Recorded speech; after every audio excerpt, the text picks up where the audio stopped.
আওয়ামী লীগের সাধারণ সম্পাদক এবং সড়ক পরিবহন ও সেতুমন্ত্রী ওবায়দুল কাদের বলেছেন, আপনাদের বিএনপির নৃশংসতা হানাদার বাহিনীকে হার মানিয়েছে। ক্ষমতার জন্য লন্ডনে পলাতক গণ অভ্যন্তর ঘটিয়ে শ্রীলঙ্কার স্টাইলে প্রধানমন্ত্রীর বাড়ি দখল করার টার্গেটও ছিল সেই রাতে। যদি কারফিউ জারি না হতো, এই প্ল্যান তাদের ছিল।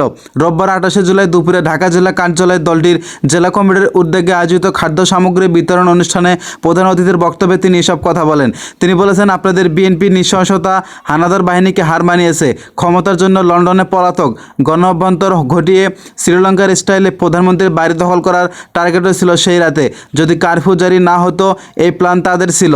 শ্রীলঙ্কার ঘটনার মতো প্রধানমন্ত্রীর বাড়ি আক্রমণ করা, অভ্যন্তরের ওপর ভর করে হাওয়া ভবনের যুবরাজ ক্ষমতা দখল করতে চেয়েছিল। এটাই তো ছিল তাদের পরিকল্পনা।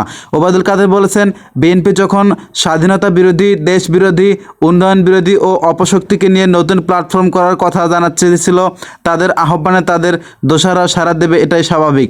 মাথা যেদিকে যাবে, লেজও সেদিকে অনুসরণ করবে। এতে নতুন তো কিছু নেই।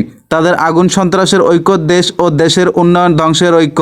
আজ গণভবনে প্রধানমন্ত্রীর সহিংসতায় নিহত আহতদের পরিবার পরিজনের সঙ্গে মিলিত হয়েছেন উল্লেখ করে ওবায়দুল কাদের বলেছেন, তাদেরকে কিভাবে সাহায্য করা যায় তাৎক্ষণিক সাহায্য করেছেন এবং ভবিষ্যৎ যেন সচ্ছলভাবে চলতে পারেন সে ব্যবস্থা করেছেন।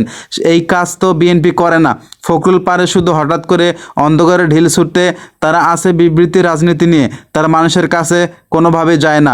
বিএনপির মহাসচিব মির্জা ফখরুল ইসলাম আলমগীরকে উদ্দেশ্য করে তিনি বলেছেন, আমি ফখরুল সাহেবকে বলতে চাই, নিজ দলের লেলিয়ে দেওয়া সন্ত্রাসীরা যখন জামাতের দোসরদের সঙ্গে নৃশংসভাবে মানুষ হত্যা করে, দেশের সম্পদ ধ্বংস করে, কর্তব্যরত পুলিশ বাহিনীকে সদস্যকে হত্যা করে, এটা কি মানবিক? মধ্যযুগের নির্মমতাকেও হার মানিয়ে যখন আগুন সন্ত্রাসীরা লাশের ওপর নির্যাতন চালায়, ৭১-এর সেই বর্বরতা আবারও দেখাচ্ছে বিএনপি ও জামাত। ৭১-এর প্রেতাত্মারা